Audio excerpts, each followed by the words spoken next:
நமசிவாயம் வாழ்க, நாதந்தால் வாழ்க. கடவுள் அனுகிரக நேயர்கள் அனைவருக்கும் இனிய வணக்கம். வாழ்க வளமுடன். நான் உங்கள் மயிலாடுதுறை ஜோதிடர் விஷால் விவர்தன் பேசுறேங்க. நம்முடைய கடவுள் அனுகிரக சேனல்ல நிறைய பயனுள்ள ஜோதிட தகவல்களை தொடர்ச்சியாக கொடுத்து வந்துட்டே இருக்கிறேன். பிளேலிஸ்ட் சென்று பாருங்க. ஜோதிடர் விஷால் விவர்தன் அப்படின்றக்கும் என்னுடைய 450க்கும் மேற்பட்ட ஜோதிட வீடியோக்கள், நிமிராசமான வீடியோக்கள், திருமண பொருத்தம் எப்படி பார்க்கப்படணும், பிரபலங்கள் அவங்களுடைய ஜாதக ஆய்வுகள், இது போன்ற நிறைய வீடியோக்கள் இருக்கு. அதை பார்த்து பயன்பெறுங்க. என்னிடம் ஜாதகம் பார்க்க ஸ்கிரீன்ல தெரியக்கூடிய 6381573180 என்ற நம்பருமாக வாட்ஸ்அப் மூலமா நீங்க ஜாதகம் அனுப்பி ஜாதகம் பார்க்கலாங்க. நம்ம இன்னைக்கு என்ன பதிவு பார்க்க போறோம் அப்படின்னா, லக்னாதிபதியோடு இணைந்த யோக மற்றும் அவயோக கிரகங்கள். ஒரு ஜாதகத்துல லக்னாதிபதியோடு எந்தெந்த கிரகங்கள் இணையலாம், எந்தெந்த கிரகங்கள் இணையக்கூடாது, அது எந்த அடிப்படையில் நம்ம லக்னாதிபதியோடு இணையிறது அப்படின்னு நம்ம எடுக்கும்போது, லக்னாதிபதிக்கு ஒரு கூடுதல் வலுத்தன்மை கொடுக்கக்கூடிய அமைப்பு என்பது யோகங்கள் இணைவது. லக்னாதிபதிக்கு கூடுதலான ஒரு சிரமத்தையோ அல்லது அதிர்ஷ்ட வாய்ப்புகளை தடுக்கக்கூடிய அமைப்பை ஏற்படுத்தக்கூடியது அப்படின்னா லக்னாதிபதியோடு இணையக்கூடிய அவயோக கிரகத்தினுடைய தன்மை. அந்த அடிப்படையில் 12 லக்னங்களுக்கும் நம்ம இந்த லக்னாதிபதி எந்த கிரகத்தோடு இணைந்தால் அது நல்ல பலனும், எந்த கிரகத்தோடு இணையும் போது அது சாதகமற்ற பலனையும் தரும் அப்படிங்கிறத பார்க்கலாங்க. ஃபர்ஸ்ட் நம்ம எடுத்துக்கும் போது மேஷ லக்னம். மேஷ லக்னத்தை பொறுத்த வரைக்கும் மேஷ லக்னத்துக்கு லக்னாதிபதியாக வரக்கூடியவர் யாரு அப்படின்னா செவ்வாய். மேஷம் மற்றும் விருச்சகம் இந்த லக்னத்திற்கு லக்னாதிபதி யாரு? செவ்வாய். இந்த லக்னாதிபதியோடு இந்த லக்னத்திற்கு ராஜயோகாதிபதி என்று சொல்லக்கூடிய அமைப்பில் உள்ள கிரகங்களோடு அது இணைவது என்பது சிறந்தது. எந்த நிலையிலையும் செவ்வாயோடு புதன் இணைவது என்பது சுத்தமாக சரியில்லாத. செவ்வாயோடு புதன் இணைந்து செவ்வாயுடைய தன்மையும் அங்கே கிடக்கூடிய அமைப்பு ஏற்படும், புதனுடைய தன்மையும் அங்கே கிடக்கூடிய அமைப்பு ஏற்படும். அப்ப எந்த நிலையிலையும் அவயோக கிரகம் எடுக்கும்போது மிகப்பெரிய ஒரு அவயோக கிரகம் எதுனா இந்த செவ்வாய்க்கு புதன், அதே போல புதனுக்கு செவ்வாய் என்று வருவார். ஆனா செவ்வாய் எந்த கிரகத்தோடு இணைந்தால் ரொம்ப அபரிமிதமான பலனை தருவார். செவ்வாய் இந்த லக்னத்திற்கு மிகச்சிறந்த பாக்கியாதிபதி என்று சொல்லும் போது அவர் குரு பகவான். செவ்வாய் குருவோடு என்பது அற்புதமான நல்ல பலனை, அல்லது செவ்வாய் குரு பரிவர்த்தனை என்பது அல்லது செவ்வாயோடு குரு இணையக்கூடிய அமைப்பு என்பது ஒரு நல்ல பலனை தரும். இந்த செவ்வாய் எந்த நிலையிலையும் சூரியனோடு இணையும் போது டிகிரி அடிப்படையிலே அவர் விலகி இணைவது என்பது சிறந்தது. மிக நெருக்கமாக இணையும் போது அவர் அஸ்தமனம் அடைந்து விடுவார். அந்த விஷயத்தை நம்ம பார்க்கணும். செவ்வாய் சூரியன் இணைவு என்பது கெட்ட இணைவு அல்ல. அதே நேரத்தில் லக்னாதிபதியாகி அவர் அஸ்தமனம் அடையக்கூடிய அமைப்பு ஏற்படுங்கிறதுனால அதுல இந்த அமைப்புல நீங்க பார்க்கும்போது செவ்வாயோடு சந்திரன் இணைவது என்பது சிறந்த சந்திரமங்கல யோகத்தை ஏற்படுத்தும். செவ்வாயோடு குரு இணைவது என்பது சிறந்த குருமங்கல யோகத்தை ஏற்படுத்தும். இதே தான் விருச்சக லக்னத்திற்கும். அப்ப லக்னாதிபதி யாரோடு இணைவது நல்லது? லக்னாதிபதி குரு இந்த லக்னத்திற்கு பொறுத்த வரைக்கும் இந்த இடத்துல செவ்வாயோடு சந்திரன் இணைந்தார்னா பாக்கியாதிபதியோடு இணைவார். விருச்சக லக்னத்திற்கு பாக்கியாதிபதியும் லக்னாதிபதி தொடர்பு கொள்வது என்பது சிறந்தது. செவ்வாயோடு சூரியன் இணையலாம். அதே நேரத்தில் டிகிரி அடிப்படையில் விலகி இணைவது என்பது செவ்வாய் எங்கே பாதிக்கப்படாமல் இருப்பார். அதே போல இந்த செவ்வாயோடு குரு இணைவது என்பது ஒரு அற்புதமான அமைப்பு, குருமங்கல யோகம் என்ற அமைப்புல. இதுல குருதசை வந்தாலும் நல்லா இருக்கும், செவ்வாய் தசை வந்தாலும் சிறப்பான அமைப்பா இருக்கும் அப்படிங்கிற அமைப்பு வந்துருங்க. அப்ப ஆனா எந்த நிலையிலும் இவருக்கு அவயோகர் என்று சொல்லக்கூடியவர் யாராரு? இந்த புதன், இந்த 11 கூடிய சனி, பாதகாதிபதி சனி, இவரோடு இணைவது என்பது சிறந்தது அல்ல. அப்ப செவ்வாய் ரொம்ப இணையக்கூடாத அமைப்பு எதுன்னா அந்த புதனோடையும் அந்த சனியோட இணைவதுதான் மிகப்பெரிய ஒரு சரியில்லாத நிலைப்பாட்டை ஏற்படுத்துவார் அப்படின்னு நம்ம சொல்லலாங்க. அதுக்கடுத்து நம்ம பார்க்கும்போது ரிஷப லக்னம். ரிஷப லக்னத்தை பொறுத்த வரைக்கும் ரிஷப லக்னத்திற்கு சரி, துலா லக்னத்திற்கு சரி, 2 லக்னங்களுக்குமே லக்னாதிபதியாக வரக்கூடியவர் யாரு? சுக்கிரன். இந்த சுக்கிரனுக்கு மிகச்சிறந்த ராஜயோகாதிபதி சொல்லக்கூடியவர் இந்த புதன். 2க்கும் 5 கூடிய பூர்வ புண்ணியாதிபதி, துலா லக்னத்திற்கு 9 கூடிய பாக்கியாதிபதி. அப்ப இந்த அமைப்புல நீங்க எடுக்கும் போது இவரு சுக்கரனோடு புதன் இணைவது என்பது மிகச்சிறந்த ஒரு யோகத்தை தரும். சுக்கரனோடு புதன் தாராளமாக இணையலாம். இந்த இடத்துல ரிஷப லக்னத்திற்கு நல்லவராக இருந்தாலும் கூட, அதாவது 9 கூடியவராக இருந்தாலும் கூட அவர் சனியோடு இணைவது அவ்வளவு சிறப்பில்லை. ஆனா புதனோடு சுக்கிரன் இணையலாம். அப்ப இந்த இடத்துல சுக்கரனோடு புதன் இணைந்து சுக்கிரதசை வந்தாலும் யோகம் தான், புதன் தசை வந்தாலும் யோகமான தசையா இருக்கும். ஆனா சுக்கிரனோடு சனி இணைந்து சனி தசை வந்தாதான் யோகம், சுக்கிரதசை வந்தா யோகம் இல்லை. அதனால லக்னாதிபதியோடு சனி இணைவது என்பது சிறந்தது அல்ல. இந்த சுக்கிரனோடு புதன் இணைவது ஒரு அற்புதமான அமைப்பு அப்படின்னு நம்ம சொல்லலாம். அதே போல இந்த ரிஷப லக்னத்திற்கு எந்த நிலையிலையும் இந்த லக்னாதிபதியோடு இணையக்கூடிய அமைப்பு என்பது இந்த சனியோட அமைப்பு இணையக்கூடாது. ஆனா சுக்கிரனோடு செவ்வாய் இணையலாம். பிருகுமங்கல யோகம் என்ற அமைப்பு வந்துடும். சுக்கிரன் செவ்வாய் இணைவு என்பது நல்ல இணைவு. சுக்கிரனோடு செவ்வாய் இணைஞ்சாரு, பாவகிரகம் இணைஞ்சிட்டாரு அப்படின்னு அமைப்பு இல்லை. லக்னாதிபதியோடு இதே சுக்கிரனோடு ராகு இணைறாருன்னு வச்சுங்களேன். அப்ப அந்த இடத்துல முழுமையாக சுக்கிரன் வலுவிழப்பார். அப்ப இந்த சுக்கிரனோடு ராகு இணையக்கூடிய அமைப்பு, லக்னாதிபதியோடு அவயோகிரம் என்ற ராகு இணையக்கூடாது. அதே நேரத்தில் ராகுவோட தசை வந்தா நல்லது. ஆனா இந்த இடத்துல லக்னாதிபதி பாதிக்கப்படுவார். லக்னாதிபதி பாதிக்கக்கூடிய தன்மையானது வரக்கூடாது. அந்த விஷயத்தை நீங்க எடுக்கணும். அப்ப இந்த லக்னாதிபதியோடு யோக கிரகம் என்று சொல்லும் போது புதன் இணைவது சிறந்ததுங்க. சூரியனோடு அவர் இணைந்தாலும் அஸ்தமனம் அடைஞ்சிருவார். சந்திரனோடு இணைவதும் சுக்கிரன் சந்திரன் இணைவு என்பதும் அப்படி ஒன்றும் பெரிய நல்ல இணைவு இல்லை. ஆனா இந்த இடத்துல நீ என்ன பாயிண்ட் எடுக்கணும்னா, புதனோடு இணைவது சிறப்பு, ராகுவோடு இணைவது சிறந்ததல்ல, சனியோடு இணைவதும் சிறந்ததல்ல, சுக்கிரன் குருவோடு இணைவது என்பதும் ஒரு சிறப்பான அமைப்புன்னு சொல்ல முடியாது. ஏன்னா சுக்கிரன் குரு டிகிரி அடிப்படையில் விலகி இணைஞ்சா பிரச்சனை இல்லை. சுக்கிரன் குரு இருவரும் ஒரே டிகிரியில இணையும் போது சுக்கிரன் சுபத்துவம் தான் அடைவாரு. அதே நேரத்துல சுக்கிரனுடைய காரகத்துவத்திலே குறைபாடு வரும்.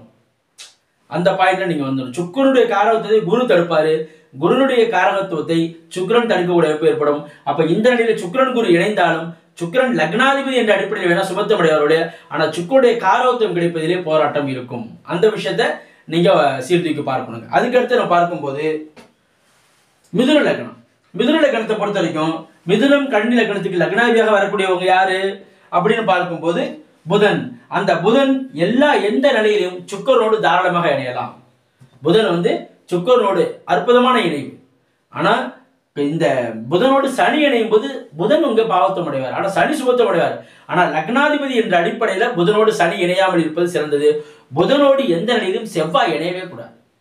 லக்னாதிபதியோடு இணையக்கூடிய யோக கிரகம்னா இந்த இடத்துல மிக முக்கியமான கிரகமான நம்ம எதை எடுத்துக்கலாம் அப்படின்னா இந்த சுக்கிர பகவான் எடுத்துக்கலாம். அதே மாதிரி சூரியனையும் எடுத்துக்கலாம்.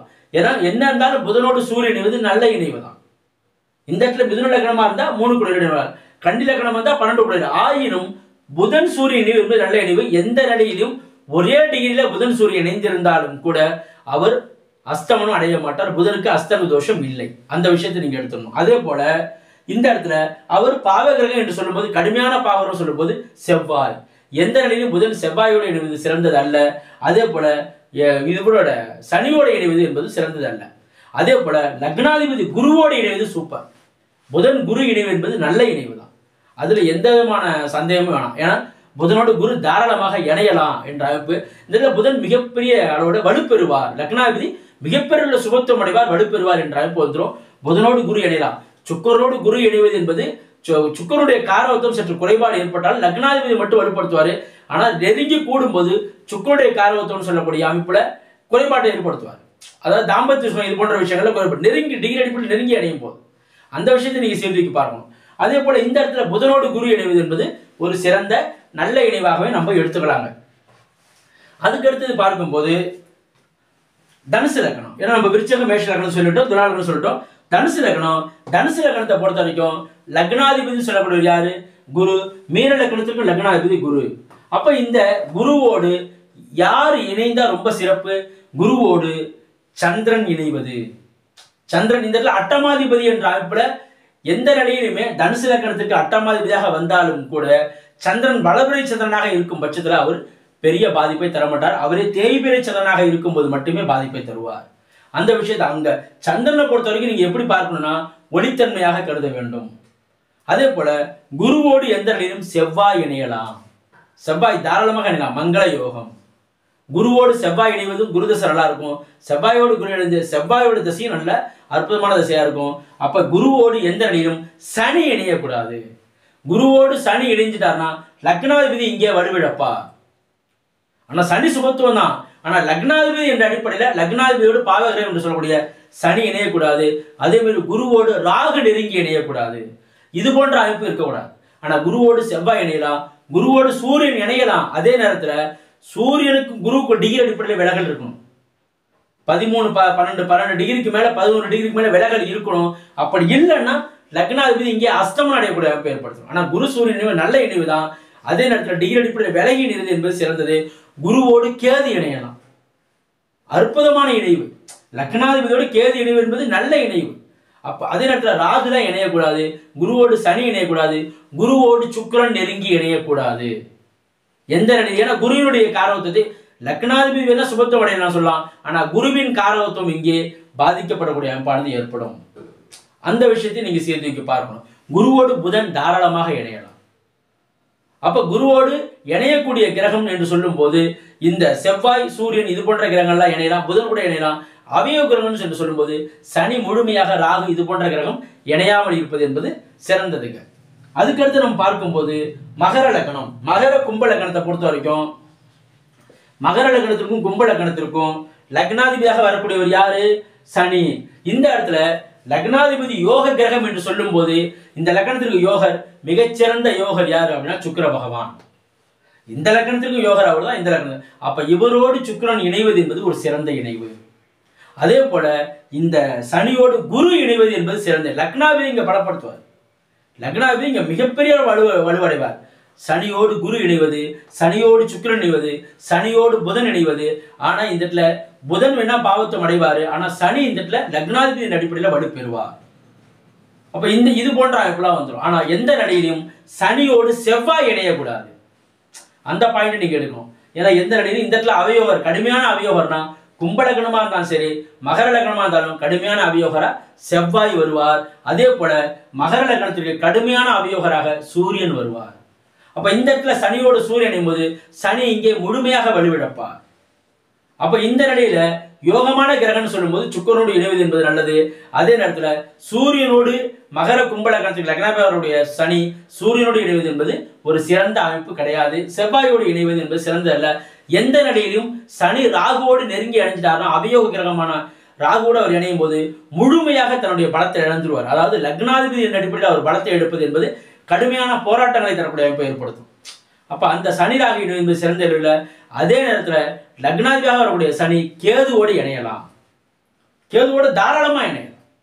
அதுல எந்த விதமான அமைப்பு இல்லை. இப்ப நம்ம இங்கே சொல்ற பாருங்க, அது மேஷம் விருச்சிக லக்னத்துக்கு செவ்வாயோடு கேது இணையலாம். ஆனா செவ்வாயோடு ராகு இணையக்கூடாது. எந்த நிலையிலும் செவ்வாய் ராகு இணைவு என்பது சிறந்த இணைவு இல்லை. அதே போல சுக்கிரனோடு கேது இணையலாம். ஆனா சுக்கிரனோடு ராகு இணையக்கூடாது. சுக்கிரன் கேது இணைவு நல்ல இணைவு. புதனோடு கேது இணையலாம். புதன் கேது இணைவு நல்ல இணைவு, நிபுணத்துவம், ஆராய்ச்சி தன்மையை கொடுக்கும். ஆனா புதனோடு ராகு இணையக்கூடாது. புதனுடைய தன்மையை ராகு கெடுப்பார். இந்த மாதிரி அமைப்புல தான் புதனோடு ராகு இணையலாம். சனியோடு கேது இணையலாம். சனியோடு ராகு இணையக்கூடாது. செவ்வாயோடு கேது இணையலாம். இது போன்ற விஷயங்களையும் நம்ம இதுதான் யோகமான அமைப்பை தரக்கூடிய அமைப்புகள் வரும்போது அந்தந்த லக்னத்திற்கு மிகச்சிறந்த யோகர் என்ற அமைப்பை நம்ம எடுத்து அதுல ஆய்வு செய்யணுங்க. இப்ப இந்த மாதிரி அமைப்புல கிரகங்கள் இணையுதா அப்படின்னா கண்டிப்பாக யோக பலனையும், அதே நேரத்தில் அவயோகம் இணையும் போது அவயோக பலனையும் தரும் அப்படி சொல்லலாம். இது போன்ற இன்னும் பல்வேறு ஜோதிட தகவல்களை தொடர்ச்சியாக நம்முடைய கடவுள் சேனலை பதிவு செய்வோம். நம்முடைய சேனலை சப்ஸ்கிரைப் பண்ணுங்க, லைக் பண்ணுங்க, பிறருக்கு பயன்படுத்தி ஷேர் பண்ணுங்க. இரண்டாம் ஜாதகம் பார்க்க ஸ்கிரீன்ல தெரியக்கூடிய 6381573180 என்ற நம்பராக வாட்ஸ்அப் மூலமா நீங்க ஜாதகம் அனுப்பி ஜாதகம் பார்க்கலாம். நன்றி, வணக்கம். வாழ்க வளமுடன், வாழ்க வையகம், வாழ்க பிரபஞ்சம்.